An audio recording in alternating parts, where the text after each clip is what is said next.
आप सभी ने हाल फिलहाल में ये पोस्ट देखा होगा जहाँ पर ये इंडियन मैप को दिखाया जाता है कैसे ये हॉटेस्ट सिटीज़ का हब बन चुका है। और ये 90 से भी ज़्यादा सिटीज़ जो है वो टॉप 100 हॉटेस्ट सिटीज़ की लिस्ट में आते हैं। लेकिन ये डेटा जो है वो चेंज होते रहता है समय समय पर।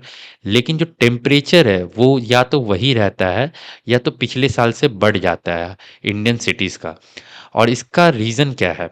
इसके 4 रीज़न्स हैं। तो सबसे पहला आता है एल नीनो, जिसका मतलब ये होता है कि पैसिफिक ओशन का जो पानी है, वो बहुत गर्म हो जाता है, जिसके कारण हवा जो है वो बदल जाती है और ठंडी हवा का जो बहाव है वो बहुत कमज़ोर हो जाता है, जिसके कारण हमको बहुत कम रेनफॉल और कूलिंग इफ़ेक्ट देखने को मिलता है इंडिया में। दूसरा है वेस्टर्न डिस्टर्बेंस का एब्सेंस होना। जनरली ये हर साल स्प्रिंग जैसा मौसम लाते हैं, जैसे कि हल्की बारिश का आना और क्लाउड का आना। लेकिन इसके ना आने से जो टेम्परेचर है वो बढ़ जाता है, जो कि हम महसूस कर सकते हैं इस साल के गर्मियों में। तो नंबर 3 पे आती है हीट वेव और oven like situation.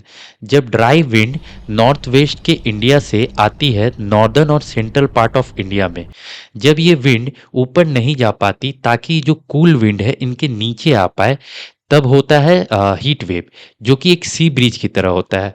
Heat wave जो है वो मिक्सचर होता है टेम्परेचर और प्रेशर का।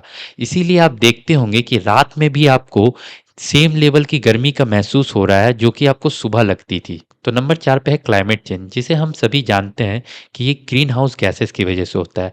और इंडिया जो है वो 70% कोल एनर्जी यूज़ करता है ताकि वो इलेक्ट्रिसिटी और अदर पावर का नेसेसिटी पूरा कर पाए। लेकिन सिटीज़ में जो टेम्परेचर बढ़ा है वो सिर्फ इस वजह से नहीं बढ़ा है। उसका बढ़ने का रीज़न है अनप्लान्ड एक्सपेंशन ऑफ सिटीज़।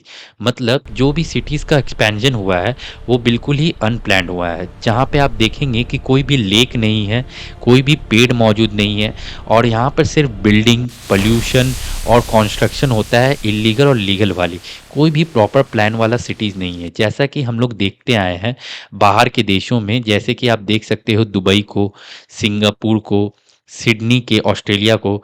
यहाँ पर सब प्रॉपर प्लान के सिटीज़ हैं विद ग्रीनरी और लेक और बाकी सारे व्यूज़ के साथ। तो यहाँ का जो टेम्परेचर है वो नॉर्मली लो रहता है। लेकिन अगर हमने ध्यान नहीं दिया तो आने वाले टाइम में 50 डिग्री सेल्सियस भी एक नॉर्मल टेम्परेचर हो जाएगा। तो हमें और गवर्नमेंट को दोनों को समझना होगा कि विदाउट ट्री ये टेम्परेचर 50 के प्लस हो जाएगा आने वाले टाइम में, जो कि एक नॉर्मल टेम्परेचर से बहुत ज़्यादा है, जिससे हीट वेव होगी और बहुत सारी परेशानी होगी।